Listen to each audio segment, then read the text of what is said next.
പാപപങ്കിലമായ മനസ്സുമായി ഒരാൾ ഇബ്രാഹിം ഇബ്നു അദ്ഹം റളിയല്ലാഹു അൻഹുവിൻ്റെ അടുത്ത് ചെന്നു. മഹാനവറുകളോട് അയാൾ പറഞ്ഞു, ഒരുപാട് തെറ്റുകൾ ചെയ്ത് ഞാൻ എൻ്റെ ശരീരത്തോട് അതിക്രമം പ്രവർത്തിച്ചിരിക്കുന്നു ഉസ്താദേ. തെറ്റുകളിൽ നിന്ന് ഒഴിഞ്ഞ് എനിക്ക് അള്ളാഹുവിനോട് തൗബ ചെയ്യണം. അതിനെന്തു ചെയ്യണം? അപ്പോൾ ഇബ്രാഹിം ഇബ്നു അദ്ഹം റളിയല്ലാഹു അൻഹു പറഞ്ഞു, തെറ്റുകളിൽ നിന്ന് വിട്ടുനിൽക്കാനും തൗബ നേടാനും താങ്കൾ ആഗ്രഹിക്കുന്നുവെങ്കിൽ 5 കാര്യങ്ങൾ ഞാൻ താങ്കൾക്ക് പറഞ്ഞു തരാം. അയാൾ പറഞ്ഞു, പറയൂ, ഏതൊക്കെയാണ് ആ കാര്യങ്ങൾ? ഇബ്രാഹിം റളിയല്ലാഹു അൻഹു പറഞ്ഞു, ഒന്നാമത്തെ കാര്യം, അള്ളാഹുവിനോട് തെറ്റ് ചെയ്യാൻ താങ്കൾക്ക് തോന്നിയാൽ അള്ളാഹു തന്ന ആഹാരം താങ്കൾ കഴിക്കരുത്. അയാൾ പറഞ്ഞു, എല്ലാ ആഹാരങ്ങളും പ്രകൃതി വിഭവങ്ങളും അള്ളാഹു തന്നത് തന്നെയല്ലേ? ഇബ്രാഹിം റളിയല്ലാഹു അൻഹു പറഞ്ഞു, എങ്കിൽ പിന്നെ അള്ളാഹുവിൻ്റെ റിസ്ക് തിന്നുകൊണ്ട് താങ്കൾ അവനോട് തെറ്റ് ചെയ്യാൻ പാടുണ്ടോ? അയാൾ പറഞ്ഞു, ഒരിക്കലുമില്ല. ശരി, രണ്ടാമത്തേത് പറയൂ.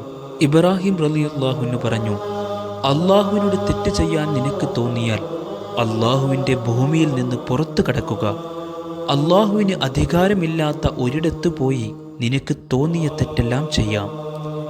അയാൾ പറഞ്ഞു, ആകാശഭൂമികൾ എല്ലാം അള്ളാഹുവിൻ്റെ അധീനതയിലല്ലേ, പിന്നെ ഞാനിവിടെ പോകാനാണ്? ഇബ്രാഹിം ഇബ്നു അദ്ഹം റളിയല്ലാഹു അൻഹു പറഞ്ഞു, അള്ളാഹുവിൻ്റെ റിസ്ക് ഭക്ഷിച്ച് അവൻ്റെ ഭൂമിയിൽ തെറ്റ് ചെയ്യുന്നത് നല്ലതാണെന്ന് താങ്കൾക്ക് തോന്നുന്നുണ്ടോ? അയാൾ പറഞ്ഞു, ഒരിക്കലുമില്ല. ശരി, മൂന്നാമത്തേത് പറയൂ. ഇബ്രാഹിം റളിയല്ലാഹു അൻഹു പറഞ്ഞു, അള്ളാഹുവിനോട് തെറ്റ് ചെയ്യാൻ ഉദ്ദേശിച്ചാൽ അള്ളാഹു കാണാത്ത സുരക്ഷിതമായ ഒരിടം താങ്കൾ അന്വേഷിക്കണം. അയാൾ പറഞ്ഞു, അതെങ്ങനെ സാധിക്കും? എല്ലാം കാണുകയും കേൾക്കുകയും രഹസ്യങ്ങൾ അറിയുകയും ചെയ്യുന്നവനല്ലേ അള്ളാഹു? യഅലമു ഖായിനത്തൽ അഅ്യുനി വമാ തുഖ്ഫിസ് സുദൂർ എന്നല്ലേ വിശുദ്ധ ഖുർആൻ പറഞ്ഞത്? ഇബ്രാഹിം റളിയല്ലാഹു അൻഹു പറഞ്ഞു, അള്ളാഹുവിൻ്റെ ഭൂമിയിൽ താമസിച്ച് അവൻ്റെ റിസ്ക് തിന്ന് അവൻ കണ്ടുകൊണ്ടിരിക്കെ തന്നെ അവനെതിരെ തെറ്റ് ചെയ്യുന്നതിൽ നിനക്ക് ലജ്ജയില്ലേ മനുഷ്യ? അയാൾ പറഞ്ഞു, അള്ളാഹു താങ്കളെ അനുഗ്രഹിക്കട്ടെ. നാലാമത്തെ കാര്യം പറയൂ. ഇബ്രാഹിം റളിയല്ലാഹു അൻഹു പറഞ്ഞു, മലക്കുൽ മൗത്ത് റൂഹ് പിടിക്കാൻ വന്നാൽ താങ്കൾ പറയണം, ഞാൻ അള്ളാഹുവിലേക്ക് തൗബ ചെയ്യുകയും നന്മകൾ പ്രവർത്തിക്കുകയും ചെയ്യുന്നത് വരെ കാത്തിരിക്കൂ. അത് കേട്ട അയാൾ പറഞ്ഞു, അതെങ്ങനെ സാധ്യമാകും? فإذا جاء أجلهم لا يستأخرون ساعة ولا يستقدمون. അവധി എത്തിയാൽ ഒരിത്തിരി നേരം മുന്നോട്ടോ പിന്നോട്ടോ അവർ നീങ്ങുകയില്ല എന്നല്ലേ വിശുദ്ധ ഖുർആൻ പറയുന്നത്? ഇബ്രാഹിം റളിയല്ലാഹു അൻഹു പറഞ്ഞു, അപ്രതീക്ഷിതമായി മരണം വരുമെന്നും മലക്കുൽ മൗത്ത് ആരെയും കാത്തിരിക്കില്ല എന്നും അറിഞ്ഞിട്ടും പിന്നെ താങ്കൾ എങ്ങനെ രക്ഷപ്പെടുമെന്നാണ് പ്രതീക്ഷിക്കുന്നത്? അയാൾ പറഞ്ഞു, ശരി, അഞ്ചാമത്തെ കാര്യം പറയൂ ഉസ്താദേ.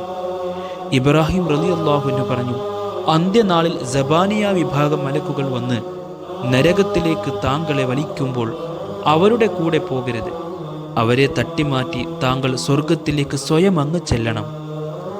അയാൾ പറഞ്ഞു, അവരെന്നെ വിട്ടുപോവുകയോ എനിക്ക് രക്ഷപ്പെടാൻ സാധിക്കുകയോ ഇല്ലല്ലോ.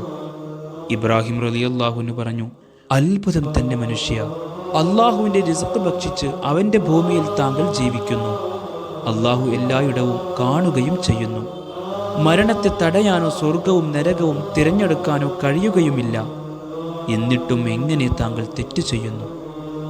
അതെല്ലാം കേട്ട അയാൾ പറഞ്ഞു, എനിക്കിത്രയും മതി. ഞാൻ അള്ളാഹുവോട് തൗബ ചെയ്തു മടങ്ങുന്നു. അങ്ങനെ അയാൾ സന്മാർഗത്തിലായി തന്നെ പിന്നീടുള്ള കാലം ജീവിച്ചു. അള്ളാഹു നമുക്ക് നന്മകൾ ഒരുപാട് ചെയ്യാനും തിന്മകളിൽ നിന്ന് വിട്ടു നിൽക്കാനും തൗഫീഖ് നൽകട്ടെ. ഏത് സാഹചര്യത്തിലും അള്ളാഹുവിനെ ഓർത്തുകൊണ്ട്, അള്ളാഹു തന്ന അനുഗ്രഹങ്ങൾ ഓർത്തുകൊണ്ട് അവയ്ക്കെല്ലാം ശുക്ർ ചെയ്ത് ജീവിക്കാൻ നമുക്കെല്ലാം അള്ളാഹു തൗഫീഖ് നൽകട്ടെ. ആമീൻ.